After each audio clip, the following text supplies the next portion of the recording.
ভেতরে ভয় ছিল, আমার কোথাও যেন ভালো লাগাও অনুভব হচ্ছিল। একদিন আমি গোসল করছিলাম। গোসল করে বের হয়ে কাপড় চেঞ্জ করার সময় তিনি আমার সাথে একই রুমে ছিলেন। কেন জানি আমার তার সামনে কাপড় খুলে পরিবর্তন করতে লজ্জা লাগেনি। তিনিও খুব আবেগের দৃষ্টিতে আমার দিকে তাকিয়ে রয়েছেন এবং তার কিছুক্ষণের মধ্যে তিনি হঠাৎ দৌড়ে এসে আমার পরনে একটা গামছা ছিল, সেটা টেনে খুলে আমাকে নিয়ে বিছনায় ঝাঁপিয়ে পড়ে। আমার নাম শ্রাবণী। আমি এক দরিদ্র পরিবারের মেয়ে। আমাদের কুঁড়েঘর ছোট, টিনের চাল ঝড়বৃষ্টিতে কেঁপে ওঠে।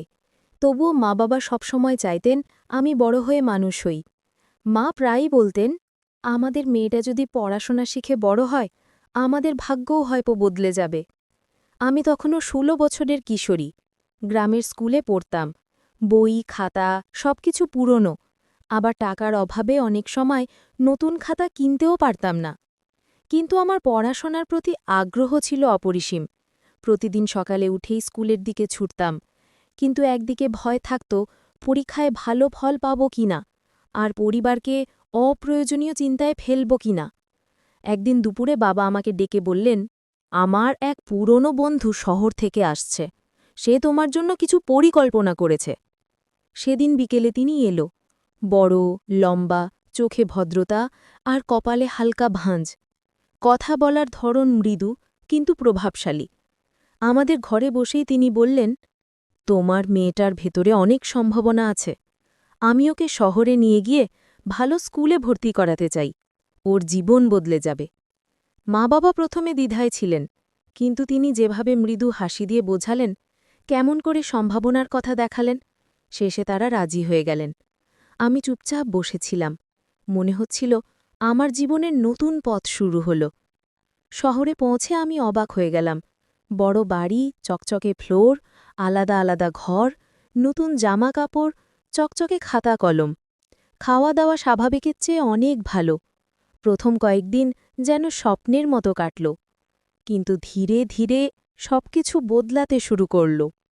তিনি আমাকে মাঝে মাঝে পাশ থেকে বই ধরিয়ে দিতেন, হঠাৎ হাত ধরে ফেলতেন, চুলে হাত বুলাতেন।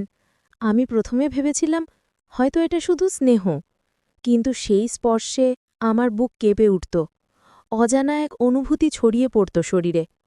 একদিন আমার কাঁধে হাত রাখলেন। তার হাতের উষ্ণতায় আমার শরীর অচেনাভাবে কেঁপে উঠল। আমি ভয় পেলাম, আবার ভেতরে এক অদ্ভুত ভালো লাগাও অনুভব করলাম। তখনও বুঝিনি এটা কি ভালোবাসা নাকি অন্য কিছু।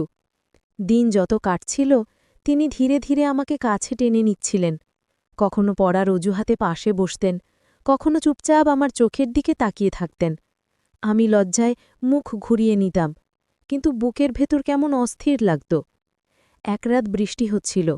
জানলার বাইরে টুপটুপ শব্দ, ঘরের ভিতরে আধো অন্ধকার।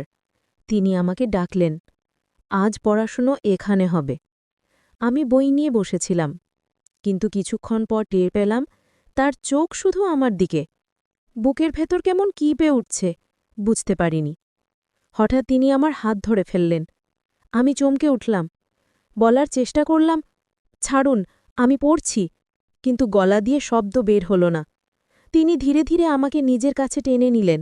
বুকের সাথে আমার শরীর লাগতেই কেঁপে উঠলাম। ধুকপুকানি বাড়ছিল। আমার চোখে জল চলে এলো।